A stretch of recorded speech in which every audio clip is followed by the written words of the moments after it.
Officer Sadnowski's is here, so I don't know if you wanted to chime in. Mrs. Fisk was talking about the doorknobs. You know, the handles. School that they're going to do, or the handles, yeah, over spring break. So you kind of want to touch base real quick on that? Yeah, absolutely. Well, we, the past 4 years that I've been here, the door handles have been kind of an issue with our teaching staff. The handles that are over there now, you have to put the key in, unlock them, open the door, take the key out, put the key back in, relock the door, walk in, shut the door, and remove the key. So they're very, very problematic with the teachers remembering to keep them locked throughout the school day. Statistics have showed that no active school shooter has ever penetrated a door. So a locked door is the best defense that we have for any type of active school shooter. The teachers brought this to my attention. I brought it to Mrs. Fisk's attention, and we thought it would be a great project for our PTA. We presented it to the PTA, and they loved it.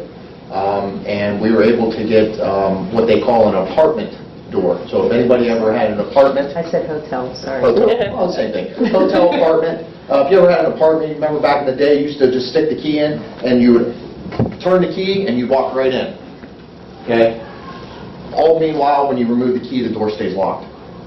So you pull the key out, the door would shut behind you, the door would remain locked. So there's no more fiddling around with the key, having to turn it 2, 3, sometimes 4 times, and it also takes away that memory factor.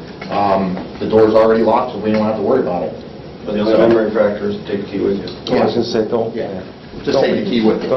So we ended up getting a very good quote from A&M Door, from Bart McGee, who was able to work with the school and our PTA substantially, I must say. I mean, he came down a lot on price. So if you guys see Bart out and around, please thank him. We got the quote, and the PTA last night, Kim, approved it Tuesday, and so we'll be getting those installed in the springtime. Yeah. So, Sounds great.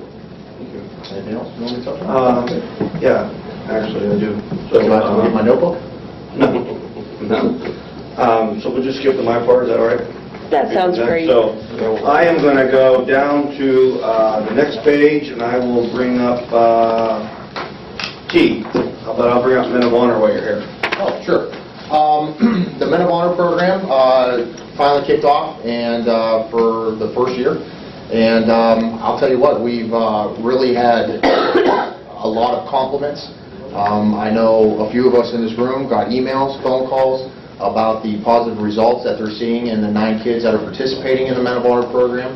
And I just received another one yesterday from one student's mom in particular, just raving about his attitude and at home. And schoolwork's coming around, but his attitude has improved significantly.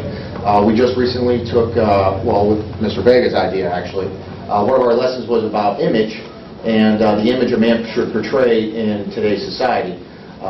Kind of, you know, you look good, feel good type of mantra.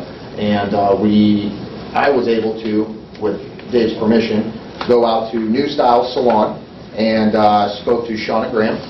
And we made a field trip out of it, and we took the boys up there, and she donated haircuts to our boys to help with our cause about that image and the image a man should portray.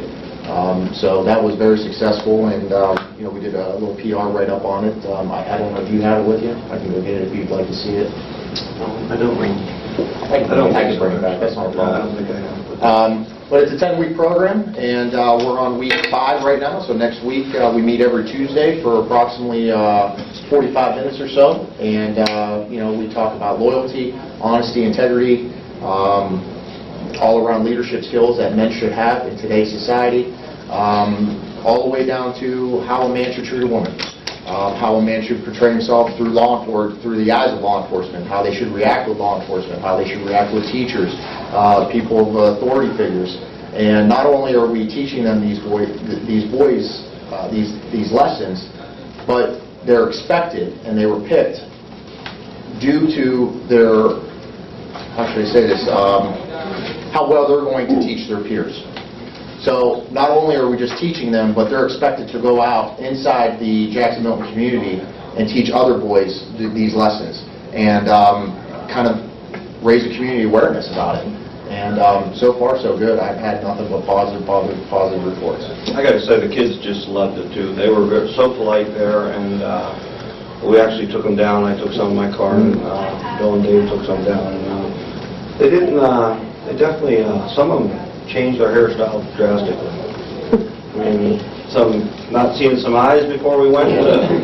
Pretty short hair. It was fun. The looks on their faces, especially one boy in particular, I mean, it literally made his day, made his week. You just saw a complete change, and you would never think that a haircut would do that, but it does. It does. It changes those boys, just the way they think about themselves, how they hold themselves, how they carry themselves throughout the school. And you know what? It really shows. I even had teachers email me about it. I mean, it was crazy how positive a result that caused. So. That's good. She had 4 people there cutting hair. We were in and out, but it was nice that they donated their time for the kids. Thanks for setting that up. Not a problem.